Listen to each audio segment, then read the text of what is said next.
नमस्कार दोस्तों, अगर आपका सपना है डॉक्टर बनना और आप कंफ्यूज हैं, इस साल आप अपनी नीट एग्ज़ाम की तैयारी ड्रॉप लेकर करें या फिर ग्रेजुएशन के साथ करें, तो मैं आपको इस वीडियो में सबसे पहले एजुकेशन सिस्टम के बारे में बताऊंगा, जिससे आपको पूरा बैकग्राउंड समझ में आ जाए।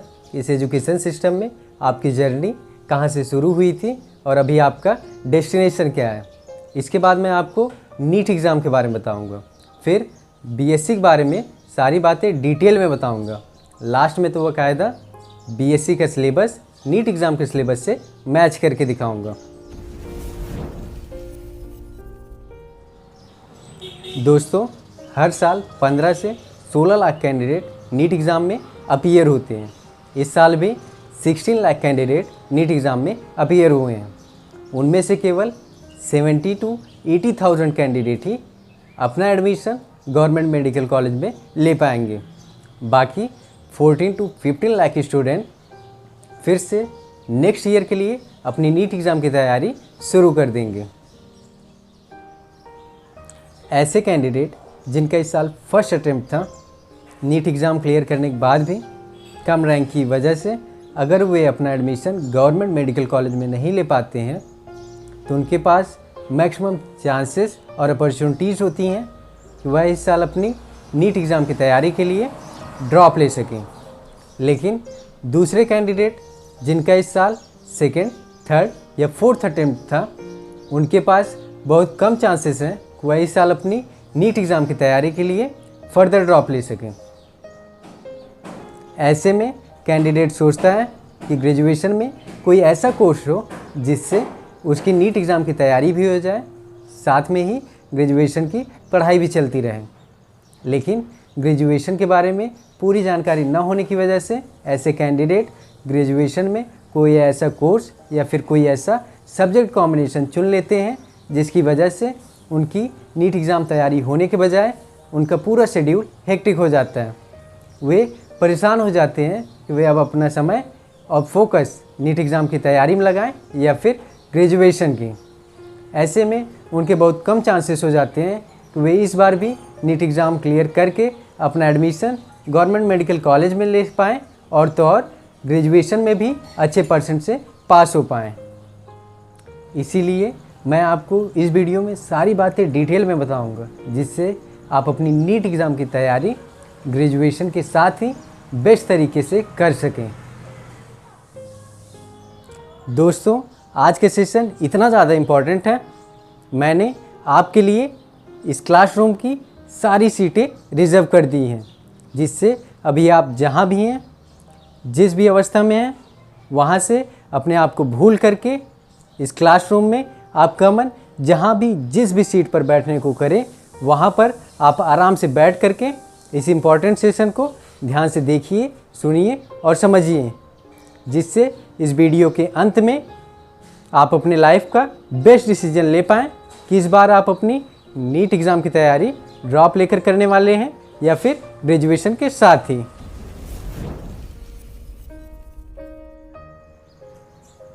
दोस्तों, अभी का जो एजुकेशन सिस्टम है, ये 10 +2 +3 +2 +5 पे बेस्ड है। इसका मतलब है 10 क्लास आप हाई स्कूल बोर्ड एग्ज़ाम से पास किए, फिर आप 2 साल मतलब intermediate class 12 board exam pass किए, फिर आप 3 साल का ग्रेजुएशन का कोर्स करते हैं, जिसमें आपको बैचलर की डिग्री मिलती है। इसके बाद आप 2 साल का पोस्ट ग्रेजुएशन का कोर्स करते हैं, जिसमें आपको मास्टर्स की डिग्री मिलती है। इसके बाद अगर आपका इंटरेस्ट रिसर्च में है तो आप 5 साल का कोर्स करते हैं, जिसमें आपको डॉक्टरेट की डिग्री मिलती है। दोस्तों, इस एजुकेशन सिस्टम में आपकी जर्नी नर्सरी या फिर क्लास 1 से शुरू हुई थी। इसके बाद आपने बाकी क्लासेस में अच्छे अंकों से पास होते हुए class 10 high school board exam भी अच्छे अंकों से पास किया। फिर आपको अपॉर्चुनिटी मिली कि अब आप कोई ऐसा सब्जेक्ट चुन सकते हैं जिसमें आपका इंटरेस्ट हो और उस सब्जेक्ट को जानने और समझने में आपकी रुचि हो। फिर आपने एक ऐसा इंटरेस्टिंग सा सब्जेक्ट चुना जो कि इस यूनिवर्स में होने वाले सभी चीज़ों के होने के पीछे का बैकग्राउंड और रीज़न बता सके। ऐसे इंटरेस्टिंग सब्जेक्ट से आपने क्लास 11 और 12 इंटरमीडिएट बोर्ड एग्ज़ाम अच्छे अंकों से पास किया। फिर आपको अपॉर्चुनिटी मिली कि अब आप ग्रेजुएशन में अपने कैरियर से रिलेटेड कोर्सेज चुन सकते हैं। अगर आपका सपना है डॉक्टर बनना तो आप ग्रेजुएशन में मेडिकल कोर्सेज जैसे कि MBBS, BDS, BUMS, BHMS जैसे कोर्सेज ग्रेजुएशन में कर सकते हैं। अगर आप इन कोर्सेज को गवर्नमेंट मेडिकल कॉलेज से करना चाहते हैं तो आपको नीट एग्ज़ाम को अच्छे रैंक से क्लियर करना होगा। अगर आप नीट एग्ज़ाम की तैयारी ग्रेजुएशन में BSc के साथ करना चाहते हैं तो ये आपका बेस्ट चॉइस होगा। दोस्तों, अगर आपका सपना है टीचर या प्रोफेसर बनना तो आप ग्रेजुएशन में BSc करके जिसमें आपको बैचलर की डिग्री मिलेगी, फिर आप पोस्ट ग्रेजुएशन में MSc जिसमें आपको मास्टर्स की डिग्री मिलेगी, फिर अगर आपका इंटरेस्ट रिसर्च में है तो आप PhD कर सकते हैं जिसमें आपको डॉक्टरेट की डिग्री मिलेगी। दोस्तों, अगर आपको पोस्ट ग्रेजुएशन MSc के बारे में सारी बातें डिटेल में जानना है या फिर PhD के बारे में सारी बातें डिटेल में जानना है तो मैं आपको रिफ़र करता हूँ, आप योगी जोशी सर की वीडियो फ्रॉम केमिस्ट्री अनटोल्ड पे ज़रूर देखें। अगर आप नई शिक्षा नीति के बारे में जानना चाहते हैं तो मैं आपको रिफ़र करता हूँ, आप खान सर की video from Khan GS research centre पे ज़रूर देखें। दोस्तों, चलिए अब मैं आपको नीट एग्ज़ाम की पोजीशन और स्टैंडर्ड बताता हूँ। नीट एग्ज़ाम की पोजीशन क्लास 12 के बाद और ग्रेजुएशन से पहले है।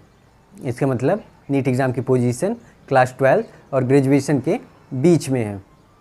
अब नीट एग्ज़ाम के स्टैंडर्ड की बात करें तो नीट एग्ज़ाम का स्टैंडर्ड क्लास 12th स्टैंडर्ड से हाई है और ग्रेजुएशन स्टैंडर्ड से लो है। इसका मतलब अगर आप नीट एग्ज़ाम की तैयारी ग्रेजुएशन में BSc के साथ करना चाहते हैं तो आपको ये कॉन्फिडेंस बूस्ट करेगा, क्योंकि नीट एग्ज़ाम का स्टैंडर्ड ग्रेजुएशन स्टैंडर्ड से लो है। दोस्तों, अब सवाल उठता है कि नीट एग्ज़ाम का स्टैंडर्ड इतना हाई क्यों है। इसका पहला रीज़न ये है कि आप जिन मेडिकल कॉलेजेस में अपना एडमिशन लेना चाहते हैं उन कोर्सेज़ में एडमिशन लेने से पहले आपका कम से कम बेसिक क्लियर हो, जिससे आपको वहाँ दोबारा सिखाना ना पड़े। दूसरा, इन कोर्सेज़ में सीट लिमिटेड होने की वजह से बाकी बच्चों को एलिमिनेट किया जा सके, इसलिए भी नीट एग्ज़ाम का स्टैंडर्ड हाई है। दोस्तों, चलिए अब मैं आपको नीट यानी national eligibility cum entrance test के बारे में सारी बातें डिटेल में बताता हूँ। दोस्तों, इंडिया में अगर आप किसी भी गवर्नमेंट मेडिकल कॉलेज में अपना एडमिशन लेना चाहते हैं तो आप अपना एडमिशन नीट एग्ज़ाम के ही थ्रू ले सकते हैं। नीट एग्ज़ाम साल में एक बार और ऑफलाइन मोड में होता है। ये 3 घंटे का एग्ज़ाम होता है। इसमें 200 क्वेश्चन पूछे जाते हैं, जिसमें से 180 क्वेश्चन करना कंपलसरी होता है। इसमें हर क्वेश्चन 4 मार्क्स का होता है और 1/4 नेगेटिव मार्किंग होता है और टोटल 720 मार्क्स का क्वेश्चन पेपर होता है, जो कि पिछली बार आकांक्षा सिंह और शोएब अफ्ताब द्वारा अचीव किया जा चुका है। शायद इस बार इस माइलस्टोन को आप भी अचीव कर लें। दोस्तों, नीट एग्ज़ाम का क्वेश्चन पेपर 3 सब्जेक्ट से पूछा जाता है, फिजिक्स, केमिस्ट्री, बायोलॉजी। बायोलॉजी को अगर फर्दर डिवाइड किया जाए बॉटनी और जूलॉजी में, तब 4 सब्जेक्ट से क्वेश्चन पूछा जाता है। हर सब्जेक्ट से टोटल 50 क्वेश्चन पूछा जाता है और नीट एग्ज़ाम के पेपर में हर सब्जेक्ट 2 सेक्शन में डिवाइड होता है, सेक्शन ए और सेक्शन बी। सेक्शन ए में 35 क्वेश्चन होते हैं, जिसमें सारे क्वेश्चन करना कंपलसरी होता है, जबकि सेक्शन बी में 15 क्वेश्चन होते हैं, जिसमें से अपने चॉइस के 3 क्वेश्चन करना कंपलसरी होता है। दोस्तों, हर सब्जेक्ट का नीट एग्ज़ाम में 25% ही कंट्रीब्यूशन है। लेकिन अगर फैक्ट की बात करें तो एक साइकोलॉजिकली एक नीट एस्पायरेंट के दिमाग में जितना कंट्रीब्यूशन केमिस्ट्री, बॉटनी, जूलॉजी का है, जो कि 75%, उतना कंट्रीब्यूशन सिर्फ फिजिक्स देता है। लेकिन एक्चुअल में फिजिक्स का कंट्रीब्यूशन भी इन बाकी सब्जेक्ट की तरह 25% ही है। लेकिन एक नीट एस्पायरेंट हमेशा इस चीज़ से परेशान रहता है। दोस्तों, कभी आप ऐसे नीट एस्पायरेंट को देखे होंगे या फिर उनसे मिले होंगे जिनका फर्स्ट, सेकेंड, थर्ड अटेम्प्ट में भी नीट एग्ज़ाम क्लियर नहीं हुआ होगा, उसके बाद भी वो अपना फोकस और डेडिकेशन नीट एग्ज़ाम की तैयारी में लगाते हैं आप सोचेंगे इतनी सारी डिफ़िकल्टीज़ होने के बाद भी कैसे वो अपना फोकस और डेडिकेशन नीट एग्ज़ाम की तैयारी में लगाते हैं और क्यों लगाते हैं। इसका पहला रीज़न ये है कि ये जो उनका डॉक्टर बनने का सपना है ये उनका खुद का है और ये सपना उनका अपना है। दोस्तों, इसका दूसरा रीज़न ये है कि अगर आपसे कोई पूछे एज बिगिनर, अगर आप कोई जॉब करना चाहें तो आप कितनी सैलरी लेंगे जिससे वो जॉब शुरू कर दें। चलिए मैं आपके लिए गेस करता हूँ। 10,000, 50,000, 1 लाख या 2 लाख या फिर 3 या 4 लाख, क्या 5 लाख चाहिए? ठीक है, इतनी सैलरी तो इस देश के राष्ट्रपति को मिलती है, किसी बिगिनर को नहीं। लेकिन जो आपसे सवाल पूछा है वो कहे कि आप इस जॉब को करने के लिए तैयार हो जाइए क्योंकि वो सैलरी 5 लाख पर मंथ की देगा। अब तो आपके मन में लड्डू फूट रहे होंगे कि 5 लाख पर मंथ की आपकी सैलरी है जो कि इस देश के राष्ट्रपति के बराबर की है। क्या अब आपको कोई और मोटिवेशन चाहिए इस जॉब को करने के लिए या फिर कोई डिफ़िकल्टी आपको रोक सकती है इस जॉब को करने से? आप बोलेंगे बिल्कुल नहीं। दोस्तों, चलिए अब मैं आपको बताता हूँ आखिर इतनी सैलरी आपको दे कौन रहा है। इतनी सैलरी आपको नीट एग्ज़ाम दे रहा है। अब आप पूछेंगे कैसे, तो मैं बताता हूँ। अगर आप किसी भी प्राइवेट मेडिकल कॉलेज में अपना एडमिशन लेते हैं तो वहाँ की फ़ीस 70 to 80 लाख रुपीज़ होती है। कुछ कॉलेजेस में तो 1 करोड़ भी होता है। लेकिन अगर आप नीट एग्ज़ाम क्लियर करके अपना एडमिशन गवर्नमेंट मेडिकल कॉलेज में ले लेते हैं तो गवर्नमेंट मेडिकल कॉलेज की फ़ीस प्राइवेट कॉलेज के कंपैरिजन में ना के बराबर होती है और जो आप पैसा सेव करेंगे वही आपकी सैलरी है। अब मुझे लगता है आप इस जॉब को ज़रूर करना चाहेंगे और ज़रूर करना भी चाहिए। और मुझे लगता है कि अब आपको नीट एग्ज़ाम की तैयारी के लिए कोई मोटिवेशन नहीं चाहिए और तो और कोई डिफ़िकल्टी भी आपको नीट एग्ज़ाम की तैयारी करने से नहीं रोक सकती। दोस्तों, चलिए अब मैं आपको बीएससी यानी बैचलर ऑफ साइंस के बारे में सारी बातें डिटेल में बताता हूँ। बीएससी 3 साल का कोर्स होता है। इसमें आपको बैचलर की डिग्री मिलती है। बीएससी आप डिफरेंट सब्जेक्ट कॉम्बिनेशन से कर सकते हैं, जैसे chemistry, botany, zoology, chemistry, botany, geology, chemistry, botany, defence, chemistry, botany, microbiology, chemistry, zoology, biotechnology. ऐसे ही आप डिफरेंट सब्जेक्ट कॉम्बिनेशन चुन करके आप बीएससी कर सकते हैं। अगर आप नीट एग्ज़ाम की तैयारी ग्रेजुएशन में बीएससी के साथ करना चाहते हैं तो आप ऐसा सब्जेक्ट कॉम्बिनेशन चुनेंगे जिसमें आपका सिलेबस भी मैच हो और आपको हेल्प भी हो। तो जैसा आप जानते हैं 4 सब्जेक्ट नीट में पूछे जाते हैं, फिजिक्स, केमिस्ट्री, बॉटनी, जूलॉजी। तो आप ऐसा सब्जेक्ट कॉम्बिनेशन चुनेंगे ग्रेजुएशन में जिससे आपका मैक्सिमम सब्जेक्ट कवर हो जाए।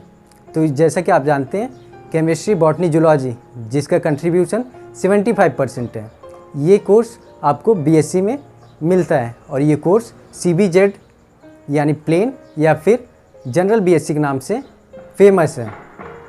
दोस्तों, अगर आप CBZ ब्रांच ग्रेजुएशन में चुनते हैं तो आपकी 95% सिलेबस मैच होगा और आपको बहुत ज़्यादा हेल्प भी होगी। और जो आप नीट एग्ज़ाम का सिलेबस 1 साल में पढ़ते हैं वही सारा सिलेबस आप ग्रेजुएशन में 3 साल में पढ़ते हैं। इसका मतलब आपको ज़्यादा बर्डन भी नहीं होगा। चलिए अब मैं आपको बताता हूँ आपको कितने सब्जेक्ट और उनके मार्क्स मिलते हैं। आपको केमिस्ट्री, बॉटनी, जूलॉजी और फाउंडेशन की कोर्स में हिंदी और इंग्लिश और फर्स्ट ईयर में आपको इन्वायरमेंटल स्टडीज़ पढ़ना पड़ता है। अगर इन सब के मार्क्स की बात करें, हर सब्जेक्ट केमिस्ट्री सब्जेक्ट 3 पार्ट्स में डिवाइड है, पेपर 1, पेपर 2 और paper 3। Paper 1 inorganic chemistry, paper 2 organic chemistry और पेपर 3 फिजिकल केमिस्ट्री।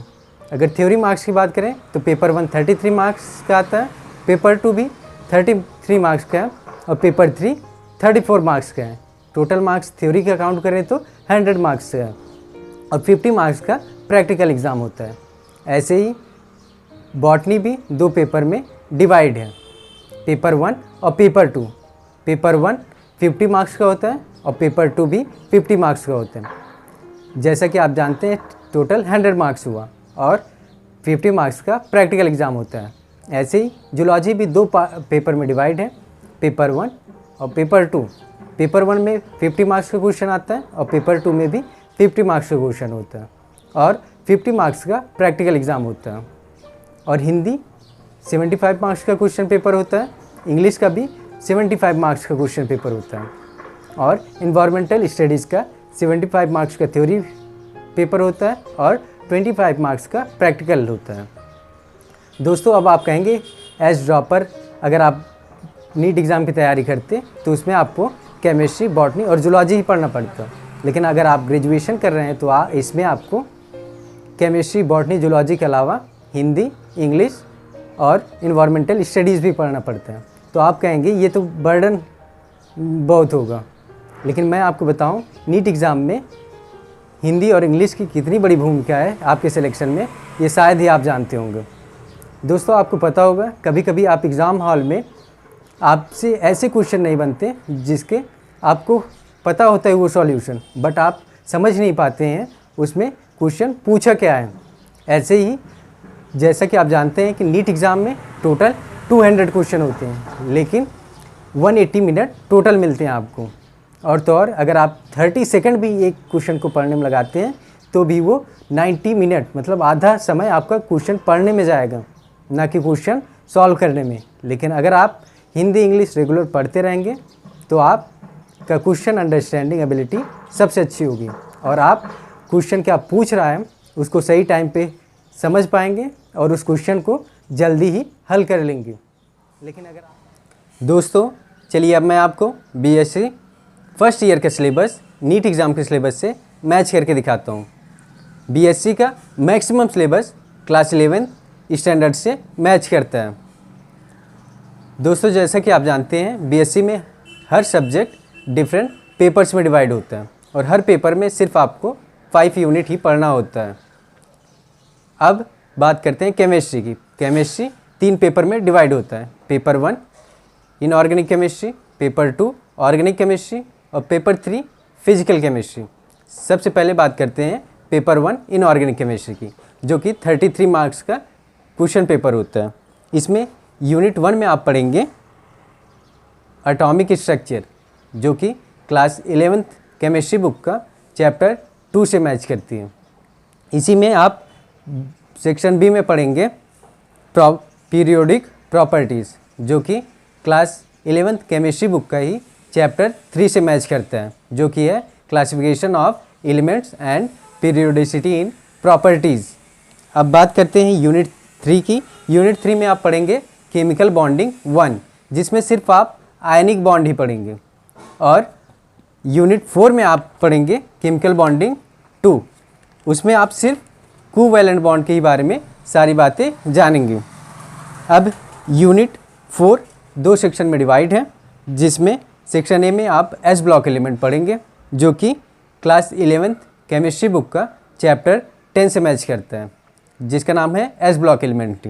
ऐसे ही section B P block element है, जो कि क्लास 11th केमिस्ट्री बुक का चैप्टर 11 से ही मैच करता है। अब बात करते हैं यूनिट 5 की। यूनिट 5 2 सेक्शन में डिवाइड है। पहले सेक्शन में आप पढ़ेंगे केमिस्ट्री ऑफ नोवेल गैसेस, ये आपका क्लास 12th केमिस्ट्री बुक से चैप्टर 7 से मैच करता है। और बी पार्ट आप पढ़ेंगे theoretical principle in qualitative analysis H2S scheme, जो कि क्लास 11th केमिस्ट्री बुक का यूनिट 12 से मैच करता है। जैसे कि आप देखें केमिस्ट्री पेपर 1 का मैक्सिमम सिलेबस 2nd, 3rd या 4th चैप्टर से मैच कर रहा है। अब बात करते हैं पेपर 2 ऑर्गेनिक केमिस्ट्री। इसमें सबसे पहली यूनिट में आप पढ़ेंगे बेसिक्स ऑफ ऑर्गेनिक केमिस्ट्री, जो कि क्लास 11th केमिस्ट्री बुक का चैप्टर 12 में पढ़ेंगे some basics principle of and techniques. अब यूनिट 2 की बात करते हैं। यूनिट 2 में आप पढ़ेंगे इंट्रोडक्शन टू स्टीरियो केमिस्ट्री, ये आपका क्लास 12 केमिस्ट्री बुक का chapter 11 haloalkanes and haloarenes से मैच करता है।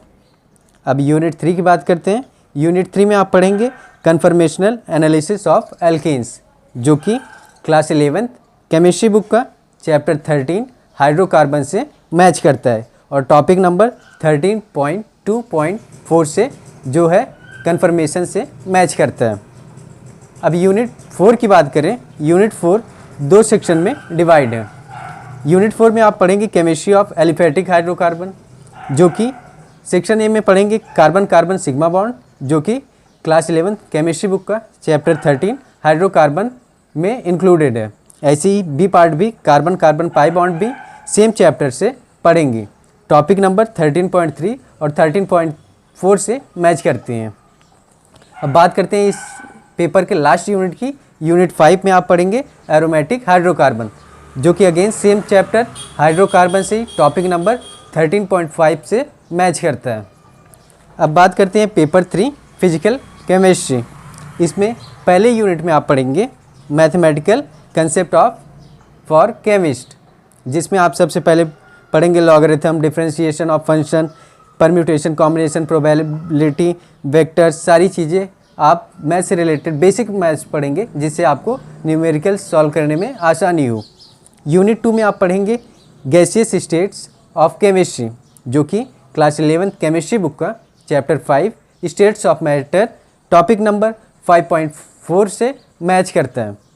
ऐसे ही यूनिट 3 की बात करें, यूनिट 3 दो सेक्शन में डिवाइड है, section A, section B. Section A में आप पढ़ेंगे लिक्विड स्टेट केमिस्ट्री, जो कि सेम चैप्टर 5 से टॉपिक नंबर 5.10 से मैच करता है स्टेट्स ऑफ मैटर से।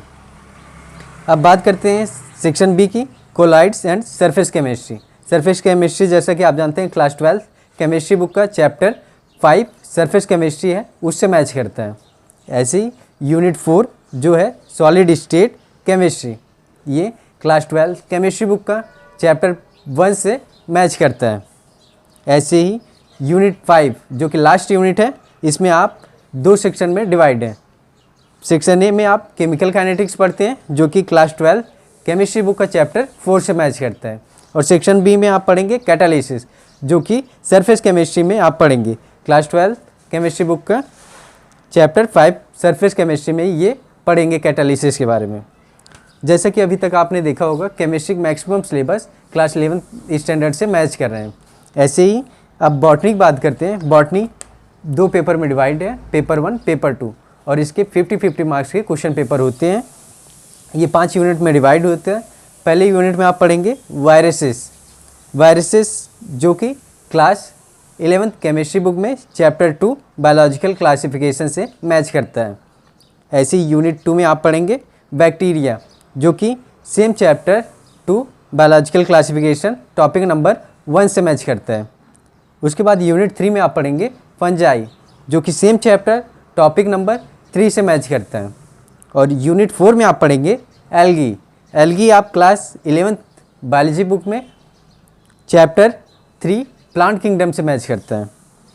और यूनिट 5 लाइकेंस, जो कि आप देखेंगे बायोलॉजिकल क्लासिफिकेशन में ही लास्ट टॉपिक है लाइकेंस, उसके बारे में यहाँ आप एक यूनिट ही डिटेल में पढ़ेंगे लाइकेन के बारे में। तो जैसा कि आप देखिए इस बॉटनी पेपर में पाँचों यूनिट सेकेंड और थर्ड चैप्टर से रिलेटेड है, मतलब आप एक साल सिर्फ 2 और 3 चैप्टर ही पढ़ेंगे।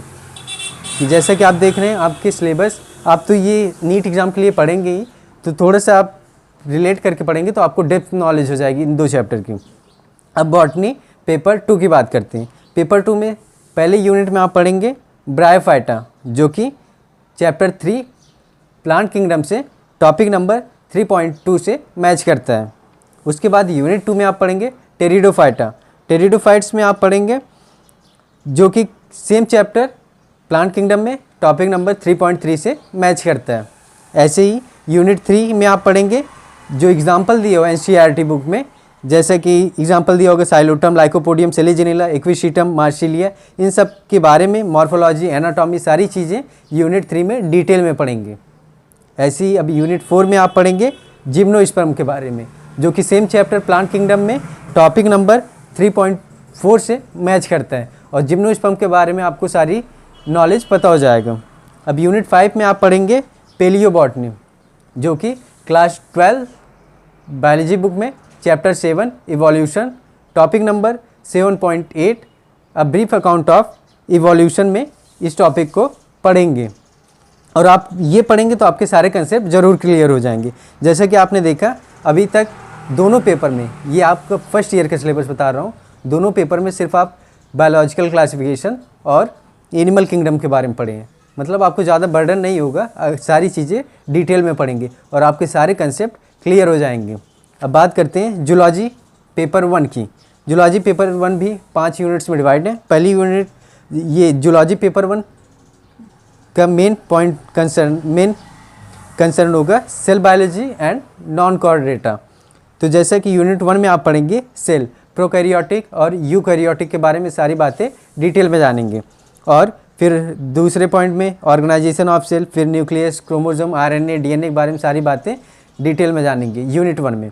अब यूनिट 2 में आप पढ़ेंगे सेल डिवीज़न पढ़ेंगे, जो कि क्लास 10th के बायोलॉजी बुक में chapter 10 cell cycle and cell division से मैच करता है। इसी में दूसरा topic an elementary idea of cancerous cell and cell transformation, जो कि आप क्लास 12 बायोलॉजी बुक में हेल्थ एंड डिसीजेस में पढ़ेंगे।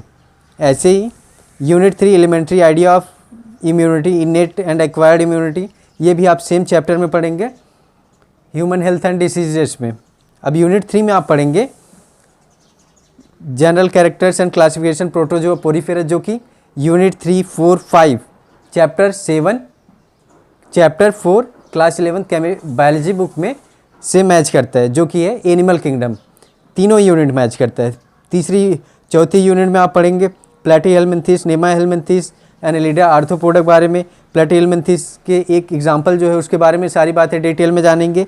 ऐसी यूनिट 5 में आप पढ़ेंगे मोलस्का, इकाइनोडर्मेटा, इन सबको आप तक ऑर्डर तक आप डिफाइन करेंगे। उसके बाद आप मोलस्का में पाइला के बारे में पढ़ेंगे और इकाइनोडर्मेटा में स्टारफिश के बारे में पढ़ेंगे। तो मतलब आप जो टॉपिक क्लास 11 बायोलॉजी बुक में चैप्टर टॉपिक में मेंशन है वहाँ एक यूनिट में पढ़ेंगे, और जो वहाँ एग्जाम्पल में मेंशन है वहाँ आप इन सारे एग्जाम्पल को डिटेल में पढ़ेंगे। फिर अब बात करते हैं जूलॉजी पेपर 2 की। इसमें मेन कंसर्न होगा कॉर्डेटा एंड एम्ब्रायोलॉजी। कॉर्डेटा आपका पहले यूनिट में आप पढ़ेंगे क्लासिफिकेशन ऑफ हेमिकॉर्डेटा, जो कि same again chapter 4 animal kingdom से मैच करता है। टॉपिक नंबर 4.2.10 से मैच करेगा। ऐसी यूनिट 2 में आप पढ़ेंगे fishes, scales, migration, fishes, parental care, ये सारी चीज़ें पढ़ेंगे। फिर एम्फीबिया, फिर रेप्टिलिया, जो कि आप क्लास 11 बायोलॉजी बुक में चैप्टर 4 में पढ़ रहे हैं एनिमल किंगडम में, लास्ट टॉपिक है। ऐसे ही फिर यूनिट 3 में आप पढ़ेंगे बर्ड्स के बारे में, फिर मैमल्स के बारे में, फिर एक्वेटिक मैमल्स के बारे में और उनके क्या एडेप्टेशन है, इन सारी चीज़ों को आप डिटेल में पढ़ेंगे। फिर यूनिट 4 में पढ़ेंगे आप फर्टिलाइजेशन, जो कि क्लास 12 बायोलॉजी बुक का चैप्टर 3 ह्यूमन रिप्रोडक्शन से मैच करता है। इसके बाद यूनिट 5 में आप पढ़ेंगे embryonic induction, differentiation and regeneration. ये आपके लिए थोड़ा सा नया टॉपिक होगा, लेकिन ये भी आपका चैप्टर 3 ह्यूमन रिप्रोडक्शन से मैच करता है। जैसा कि आप देखें जूलॉजी पेपर 1 और पेपर 2 भी चैप्टर 3, 4 जो कि एकदम बेसिक है, जहाँ से बायोलॉजी शुरू हुई है, उसी चैप्टर को 1 साल आप पूरा पढ़ेंगे और आपको एकदम डेप्थ नॉलेज हो जाएगा। और नीट प्रिपरेशन में आपको कोई हर्डल्स भी नहीं होंगे, क्योंकि आपको नई टॉपिक तो कोई पढ़ने नहीं है, सिर्फ वही टॉपिक डिटेल में पढ़ने हैं। ऐसे ही अब अगर आप फर्स्ट ईयर में हैं तो आपको इन्वायरमेंटल स्टडीज़ पढ़ना होता है। फर्स्ट ईयर में सिर्फ आप इन्वायरमेंटल स्टडीज़ पढ़ेंगे। इसमें भी 5 यूनिट्स में डिवाइड है। पहली यूनिट में आप पढ़ेंगे the multi disciplinary nature of environmental studies. इसमें आप नेचुरल रिसोर्सेज के बारे में पढ़ेंगे, forest resources, water resources, mineral resources, food resources, energy resources और लैंड रिसोर्सेज के बारे में। और यूनिट 2 में पढ़ेंगे इकोसिस्टम, जो कि क्लास 12 बायोलॉजी बुक का लास्ट यूनिट चैप्टर 14 इकोसिस्टम, जो कि सेम नाम से मेंशन है। मतलब आपका इन्वायरमेंटल स्टडीज़ भी आपके सिलेबस मैच हो रहा है। ऐसे ही दूसरे सेक्शन बी में आप देखेंगे biodiversity and it's conservation, same chapter same unit में चैप्टर 15 से मैच करता है, बायोडाइवर्सिटी एंड इट्स कंजर्वेशन। ऐसे ही यूनिट 3 में आप पढ़ेंगे causes and effects and control measures, जो कि आप ये चैप्टर ये यूनिट आपको मैच करता है क्लास 12 बायोलॉजी बुक से चैप्टर 16 इन्वायरमेंटल इशू से। ऐसे ही सेकंड में आप पढ़ेंगे environmental management from unsustainable to sustainable development, urban problems related to energy. इन सारी चीज़ों को आप प्रैक्टिकली नॉलेज से पढ़ेंगे, तो ये बड़ा इंटरेस्टिंग सब्जेक्ट है, फर्स्ट ईयर में आपको पढ़ना होता है। ऐसे ही यूनिट 4 में आप पढ़ेंगे ह्यूमन राइट के बारे में, और यूनिट 5 में भी क्या इम्पैक्ट है इंडिया में और क्या देशों में और उसका कॉन्स्टिट्यूशन से क्या रिलेटेड है, ये सारी बातें आप यूनिट 4-5 में ह्यूमन राइट्स के बारे में पढ़ेंगे। ये नया टॉपिक रहेगा लेकिन बड़ा इंटरेस्टिंग है और आपको बेसिक्स आपको जानना ही चाहिए। और ये पेपर आपको सिर्फ पास करने के लिए होता है, आप फर्स्ट ईयर में सिर्फ आपको पास करना है। अब बात करते हैं, ये रहा हिंदी और इंग्लिश का सिलेबस। आप देखेंगे हिंदी में भी आप वही बेसिक एक स्टोरी होगी, फिर ग्रामर होगा। इसमें भी 5 यूनिट होती है। पहली यूनिट में आप पल्लवन पत्राचार अनुवाद पढ़ेंगे और फिर इकाई 2 में आप पढ़ेंगे शुद्ध शब्द शुद्धि वाक्य शुद्धि, मतलब सारा पहले व्याकरण फिर एक स्टोरी, पहले फिर व्याकरण फिर एक कहानी, फिर व्याकरण फिर एक कहानी, ऐसे ही 5 यूनिट आप पढ़ेंगे। ऐसे ही इंग्लिश की बात करें तो इंग्लिश में आप बेसिक लैंग्वेज इंग्लिश ग्रामर, जैसे कि आप 11th-12th में पढ़ चुके हैं, ग्रामर एंड यूजेस। फिर सेकेंड यूनिट में आप पढ़ेंगे कॉम्प्रिहेंशन एंड अनसीन पैसेज। ऐसे ही यूनिट 3 में आप पढ़ेंगे कंपोजिशन पैराग्राफ राइटिंग, इसमें पढ़ेंगे। यूनिट 4 में पढ़ेंगे लेटर राइटिंग, और यूनिट 5 में आपका टेक्स्ट होगा जिसमें डिफरेंट चैप्टर डिफरेंट स्टोरीज होंगी और उनसे आप स्टोरीज पढ़ के लिखना पड़ेगा। दोस्तों चलिए अब मैं आपको बीएससी सेकेंड ईयर का सिलेबस नीट एग्ज़ाम के सिलेबस से मैच करके दिखाता हूँ। सबसे पहले केमिस्ट्री पेपर 1 का सिलेबस डिस्कस करते हैं। इसमें टोटल 5 यूनिट है। पहली यूनिट में आप पढ़ेंगे chemistry of transition series element. ये यूनिट आपका class 12 chemistry book chapter 12 the D and A block element से मैच करता है। यूनिट 2 2 सेक्शन में डिवाइड है। सेक्शन ए में आप पढ़ेंगे ऑक्सीडेशन एंड रिडक्शन, जो कि क्लास 11th केमिस्ट्री बुक का चैप्टर 8 रेडॉक्स रिएक्शन से मैच करता है। ऐसे सेक्शन बी में आप पढ़ेंगे कोऑर्डिनेशन कंपाउंड, जो कि आपका क्लास 12 केमिस्ट्री बुक का चैप्टर 9 कोऑर्डिनेशन कंपाउंड से मैच करता है। ऐसे ही यूनिट 3 में आप सेपरेटली और डिटेल में कोऑर्डिनेशन कंपाउंड को पढ़ेंगे, जो कि again unit 9 chapter coordination compound से मैच करता है। ऐसे ही यूनिट 4 2 सेक्शन में डिवाइड है। सेक्शन ए में आप पढ़ेंगे केमिस्ट्री ऑफ लैंथेनाइड एलिमेंट्स, जो कि आपका क्लास 12 केमिस्ट्री बुक का चैप्टर 8 टॉपिक नंबर 8.5 से मैच करता है। ऐसे ही सेक्शन बी में आप पढ़ेंगे केमिस्ट्री ऑफ एक्टिनाइड, जो कि same chapter D and F block elements में टॉपिक नंबर 8.6 से मैच करता है। अब बात करते हैं यूनिट 5 की। यूनिट 5 2 सेक्शन में डिवाइड है। पहले सेक्शन में आप पढ़ेंगे एसिड्स बेसिस, जो कि क्लास 11th केमिस्ट्री बुक का चैप्टर 7 इक्विलिब्रियम से मैच करता है। सेक्शन बी में आप पढ़ेंगे नॉन एक्वस सॉल्वेंट, जो कि आपका सॉल्यूशन चैप्टर से मैच करता है। अब बात करते हैं पेपर 2 की ऑर्गेनिक केमिस्ट्री। ये पेपर आपका पूरा क्लास 12 ऑर्गेनिक केमिस्ट्री का सिलेबस है। जैसा कि आप पहली यूनिट में पढ़ेंगे केमिस्ट्री ऑफ ऑर्गेनिक हैलाइड्स, जो कि क्लास 12 केमिस्ट्री बुक में chapter 10 haloalkanes and haloarenes से मैच करता है। ऐसी यूनिट 2 2 सेक्शन में डिवाइड है। सेक्शन ए में पढ़ेंगे आप एल्कोहल्स के बारे में, और सेक्शन बी में आप पढ़ेंगे फिनॉल के बारे में, जो कि क्लास 12 केमिस्ट्री बुक का chapter 11 alcohol phenols and ether से मैच करता है। ऐसे ही यूनिट 3 में आप पढ़ेंगे एल्डिहाइड्स एंड कीटोन, जो कि क्लास 12 केमिस्ट्री बुक का चैप्टर 11 से मैच करता है। Aldehyde ketones and carboxylic acid. ऐसे ही आप यूनिट 4 पढ़ेंगे। यूनिट 4 में आप पढ़ेंगे कार्बोक्सिलिक एसिड, और सेक्शन बी में आप पढ़ेंगे कार्बोक्सिलिक एसिड डेरिवेटिव, मतलब कार्बोक्सिलिक एसिड के बारे में सारी बातें डिटेल में जानेंगे। ऐसे ही यूनिट 5 में आप पढ़ेंगे ऑर्गेनिक कंपाउंड ऑफ नाइट्रोजन, जो कि क्लास 12 केमिस्ट्री बुक का चैप्टर 13 अमाइन से मैच करता है। आप देखे होंगे आपके मैक्सिमम सिलेबस मैच करता है, जो कि सारे चैप्टर कुछ जो क्लास 12 में टॉपिक है वो यहाँ चैप्टर बन गए हैं और सारी चीज़ें आप डिटेल में पढ़ेंगे। ऐसे ही पेपर 3 की बात करते हैं, जो कि है फिजिकल केमिस्ट्री। ये टोटल 5 यूनिट्स में डिवाइड है। पहले यूनिट में 2 सेक्शन में डिवाइड है, थर्मोडायनेमिक्स 1 और फिर सेक्शन बी पढ़ेंगे थर्मोकेमिस्ट्री, जो कि क्लास 11 केमिस्ट्री बुक का चैप्टर 6 से मैच करता है। ऐसे ही यूनिट 2 में आप पढ़ेंगे थर्मोडायनेमिक 2, जो कि डिटेल थर्मोडायनेमिक के बारे में पढ़ेंगे। आपका इससे क्लास 11-12 का फिजिक्स में भी है थर्मोडायनेमिक और केमिस्ट्री में भी है, दोनों क्लियर हो जाएंगे और सारे कंसेप्ट आपके डेफिनेटली क्लियर हो जाएंगे। और फिर आपका यूनिट 3 में आप पढ़ेंगे केमिकल इक्विलिब्रियम, जो कि क्लास 11 केमिस्ट्री बुक का चैप्टर 7 से द इक्विलिब्रियम से मैच करता है। सेक्शन बी में इसी में आप आयोनिक इक्विलिब्रियम पढ़ेंगे, जो कि सेम चैप्टर से मैच करता है।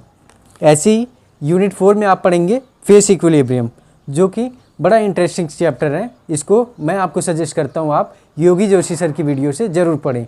ये आपका क्लास 11 केमिस्ट्री बुक का चैप्टर 5 में हेल्प करेगा। ऐसे ही यूनिट 5 में आप पढ़ेंगे फोटोकेमिस्ट्री, इसके बारे में आप सारी बातें डिटेल में जानेंगे। अब बात करते हैं बॉटनी पेपर 1 की। पेपर 1 जैसे कि आप जानते हैं 5 यूनिट में डिवाइड है। पहले यूनिट में आप पढ़ेंगे Bentham and Hooker system of classification, जो वहाँ class 11 chemistry book plant kingdom में जो एक मेंशन है नाम, सिर्फ यहाँ आप यूनिट को पूरा पढ़ेंगे और उस सिस्टम को पूरा क्लासीफाई करेंगे। ऐसे ही यूनिट 2 में आप पढ़ेंगे डिफरेंट फैमिलीज़ के बारे में पढ़ेंगे, सोलेनेशिए, फेबेशिए, लिलीशिए, एस्ट्रेशिए, जो कि आपका क्लास 11 केमिस्ट्री बुक का बायोलॉजी बुक का मॉर्फोलॉजी ऑफ फ्लावरिंग प्लांट से मैच करता है। ऐसे ही यूनिट 3 में आप पढ़ेंगे इकोनॉमिक बॉटनी, जिसमें डिफरेंट प्लांट्स के बारे में उनसे क्या हेल्प है इकोनॉमिक बॉटनी के बारे में आप पढ़ेंगे। जैसे डिफरेंट प्लांट्स के बारे में कॉटन, जूट, सनफ्लावर और गिलोय, साल, टीक, इन सारी चीज़ों के बारे में डिटेल में पढ़ेंगे। ऐसे ही यूनिट 4 में आप पढ़ेंगे प्लांट एनाटॉमी, जो कि क्लास 11 बायोलॉजी बुक में प्लांट एनाटॉमिक नाम से anatomy of flowering plant chapter से मैच करता है। यूनिट 5 में आप पढ़ेंगे एम्ब्रायोलॉजी, जो कि क्लास 12 बायोलॉजी बुक में chapter 2 sexual reproduction in flowering plant से मैच करता है। ऐसे ही अब आप पेपर 2 में पढ़ेंगे। पेपर 2 में मेन फोकस करेगा ecology and plant physiology. Ecology आपको पता है क्लास 12 बायोलॉजी बुक का लास्ट यूनिट 10 है, उसमें सारा आपको इकोलॉजी के बारे में पढ़ाया जाएगा। और plant physiology class 11 biology book का यूनिट 4 से मैच करता है। तो पहली यूनिट में आप पढ़ेंगे introduction and scope of ecology, environmental ecology, मतलब आप पहली यूनिट में इकोलॉजी के बारे में पढ़ेंगे। ऐसे ही दूसरी यूनिट के बारे में भी आप पूरा पॉपुलेशन के बारे में, population and population characteristics, concept of ecosystem, जो कि क्लास 12 केमिस्ट्री बुक के चैप्टर 13 से मैच करता है। ऐसे ही चैप्टर यूनिट 3 में पढ़ेंगे plant water relation, diffusion, permeability. अब यहाँ से आता है प्लांट फिजियोलॉजी, जो कि ये यूनिट आपका मैच करेगा क्लास 11 बायोलॉजी बुक का चैप्टर 11 से, ट्रांसपोर्ट इन प्लांट से। ऐसे ही यूनिट 4 में आप पढ़ेंगे फोटोसिंथेसिस, फोटोसिंथेटिक अपरेटस, और दूसरे में पढ़ेंगे रेस्पिरेशन। जो फोटोसिंथेटिक वाला पार्ट है वो आपका क्लास 11 में ही चैप्टर 13 से मैच करेगा। और रेस्पिरेशन वाला जो सेक्शन है ये आपका क्लास 11 में ही chapter 14 respiration in higher plants में क्लियर होगा। यूनिट 5 में आप पढ़ेंगे प्लांट ग्रोथ हार्मोन्स, जो कि क्लास 12 बायोलॉजी बुक में, क्लास 11 बायोलॉजी बुक में chapter 15 plant growth and development से मैच करेगा। आप देख रहे होंगे यहाँ के भी प्लांट फिजियोलॉजी के सारे चैप्टर आपके मैच कर रहे हैं। ऐसे ही अब बात करते हैं जूलॉजी पेपर 1 की। इसमें भी 5 यूनिट्स हैं। पहली यूनिट इसमें मेन फोकस किया जाएगा आपको एनाटॉमी और फिजियोलॉजी बताने का। सबसे पहले comparative anatomy of various organ system of vertebrates. Vertebrates के जितने ऑर्गन्स हैं उनके बारे में डिस्कस किया जाएगा। पहली यूनिट में आप पढ़ेंगे इंटेग्यूमेंट्स एंड इट्स डेरिवेटिव।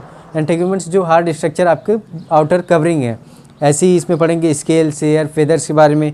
ऐसे ही दूसरे पार्ट में पढ़ेंगे एलिमेंट्री कैनाल और डाइजेस्टिव ग्लैंड्स इन वर्टिब्रेट्स, जो कि आपका क्लास 11th बायोलॉजी बुक में लास्ट यूनिट से ह्यूमन फिजियोलॉजी से मैच करेगा, चैप्टर 15 डाइजेशन एंड अब्जॉर्प्शन से। ऐसे ही रेस्पायरेशन ऑर्गन, जिसमें gills, lungs, air sac in birds के बारे में सारी बातें डिटेल में पढ़ेंगे, जो कि आपका चैप्टर 17 से मैच करता है। यूनिट 10 में आप पढ़ेंगे इंडोस्केलेटन, जो कि आपका class 11th chapter 20 locomotion and movement से मैच करता है। और फिर इसी यूनिट में आप पढ़ेंगे सर्कुलेटरी सिस्टम, जो कि चैप्टर 18 से मैच करता है। फिर पढ़ेंगे आप यूरोजेनाइटल सिस्टम, जो कि चैप्टर 19 से मैच करता है। फिर आप पढ़ेंगे यूनिट 3 में नर्वस सिस्टम, जो कि चैप्टर 21 से मैच करता है। फिर पढ़ेंगे आप ईयर और आई स्ट्रक्चर और फंक्शन पढ़ेंगे। ईयर का टॉपिक नंबर 21.6.2 से मैच करता है और आई का 21.6.1 से मैच करता है। अब आप देखेंगे गोनेड्स एंड जेनाइटल डक्ट्स, जो कि आपका क्लास 12 बायोलॉजी बुक में चैप्टर 3 ह्यूमन रिप्रोडक्शन में पढ़ेंगे। ऐसे ही यूनिट 4 में आप पढ़ेंगे digestion and absorption of digestory component, जो कि चैप्टर 16 डाइजेशन एंड अब्जॉर्प्शन से मैच करता है। फिर इसी में आप पढ़ेंगे physiology of heart, cardiac cycle, ECG, जो कि चैप्टर 18 टॉपिक नंबर 18.3.3 से मैच करता है। ऐसे ही फिर पढ़ेंगे ब्लड कोगुलेशन, सेम चैप्टर से मैच करता है। Respiration mechanism and control of breathing, ये चैप्टर आपका चैप्टर 17 क्लास 11th की बुक से मैच करता है। जैसा फिर यूनिट 5 में आप पढ़ेंगे excretion, physiology of excretion and osmoregulation, ये आपका क्लास 11th के चैप्टर 19 से मैच करता है। फिर फिजियोलॉजी ऑफ मसल कॉन्ट्रैक्शन पढ़ेंगे, जो कि same chapter locomotion and movement में टॉपिक नंबर 20.2.2 से मैच करता है। ऐसे ही इसी में तीसरा सेक्शन पढ़ेंगे physiology of nerve impulse and synaptic transmission, जो कि क्लास 11 बायोलॉजी बुक में चैप्टर 21 से मैच करता है, neural control and coordination.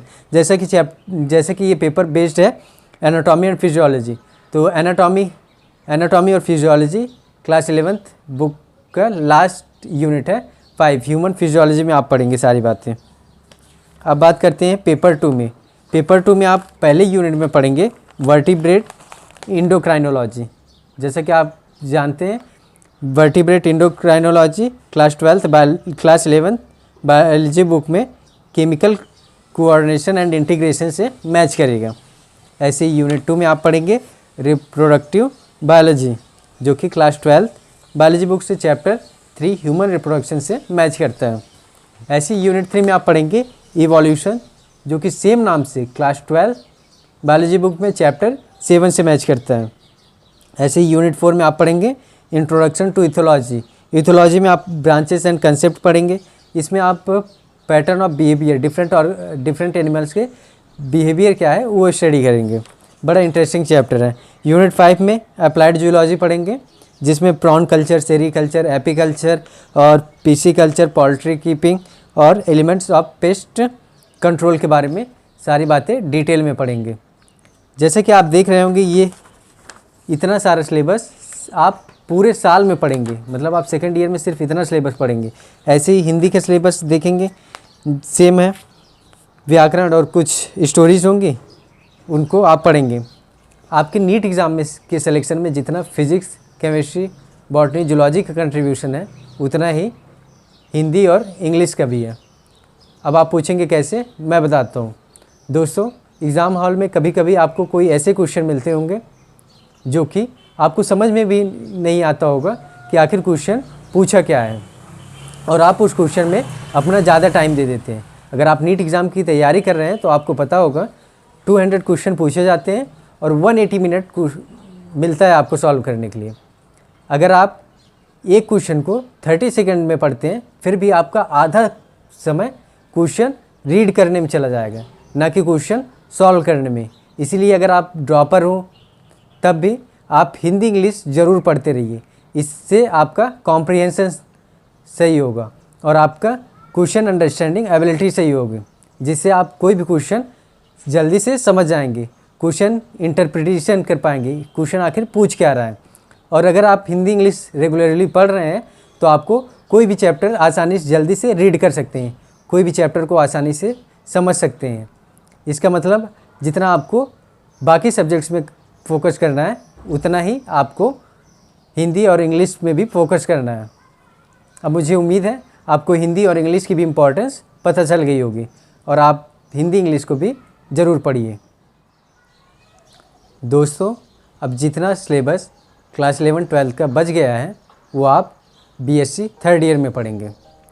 BSc third year का सिलेबस मैं सेपरेट वीडियो में डाल दूंगा, अगर आपको देखना हो आप देख लीजिएगा।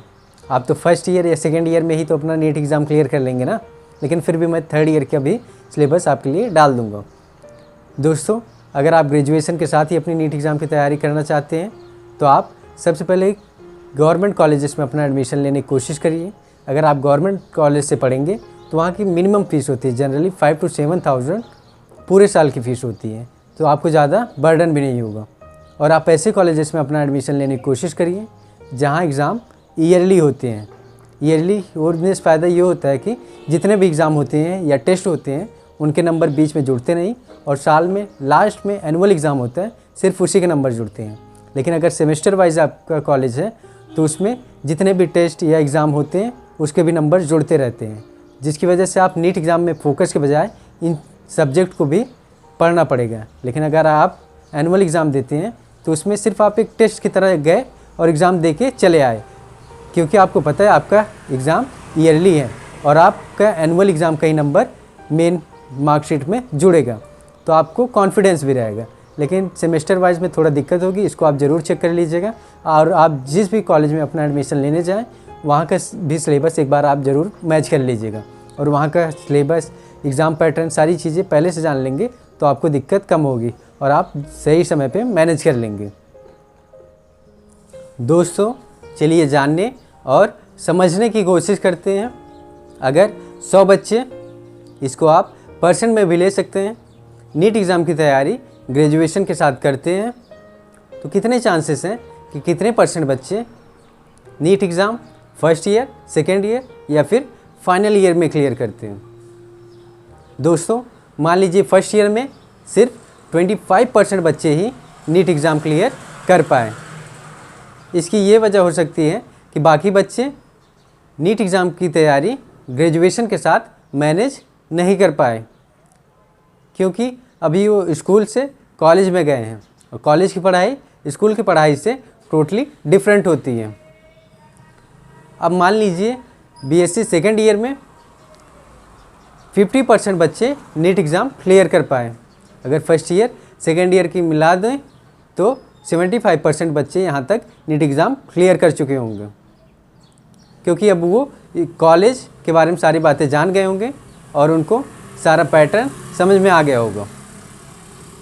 दोस्तों, अब बात करते हैं थर्ड ईयर में, जो कि 25% हैं। इनमें से सिर्फ 20% बच्चे ही नीट एग्ज़ाम क्लियर कर पाए। अब इन 5% बच्चों में जिन बच्चों का सपना अपने नाम के सामने डॉक्टर लिखाना है, वो नीट एग्ज़ाम क्लियर किए बिना अपने नाम के सामने डॉक्टर लिख सकते हैं। वो कैसे, मैं बताता हूँ। दोस्तों, अब ये बच्चे ग्रेजुएशन के बाद 2 साल का पोस्ट ग्रेजुएशन का कोर्स करेंगे, फिर 3 से 5 साल का कोर्स पीएचडी करेंगे, जिसमें उनको डॉक्टरेट की डिग्री मिलेगी, जिसके बाद वो अपने नाम के सामने डॉक्टर लिख सकते हैं। दोस्तों, अगर आपका नीट एग्ज़ाम थर्ड ईयर तक भी क्लियर नहीं हुआ है तो आपको परेशान होने की ज़रूरत नहीं है, क्योंकि ग्रेजुएशन के बाद आप गवर्नमेंट में बड़ी से बड़ी गवर्नमेंट जॉब के एग्ज़ाम देने के लिए एलिजिबल हो जाते हैं। दोस्तों, अगर आप यूपीएससी, स्टेट पीएससी, एसएससी और या फिर किसी अदर गवर्नमेंट एग्ज़ाम की तैयारी करते हैं तो उन एग्ज़ाम्स में अलग से एक पेपर होता है जिसमें साइंस एंड टेक्नोलॉजी से क्वेश्चन पूछे जाते हैं, जिसका बेस क्लास 11-12 की NCERT बुक होता है, जो कि आप इतने सालों से पढ़ रहे हैं, तो आपके सारे कंसेप्ट क्लियर होंगे और अब आपको इन एग्ज़ाम्स में फ़ायदा होगा। दोस्तों, अगर आपको यह वीडियो इन्फॉर्मेटिव लगा हो तो इस वीडियो को लाइक कर दीजिए और बाकी लोगों तक शेयर कर दीजिए। अगर आप चैनल पे नए हैं तो इस चैनल को सब्सक्राइब कर दीजिए। और आपको यह वीडियो कैसे लगी please write down in comment section. मैं आपके कमेंट्स का बेसब्री से इंतज़ार कर रहा हूँ। आप सभी को इस YouTube फैमिली से जुड़ने के लिए और दूसरों को जोड़ने के लिए बहुत बहुत धन्यवाद।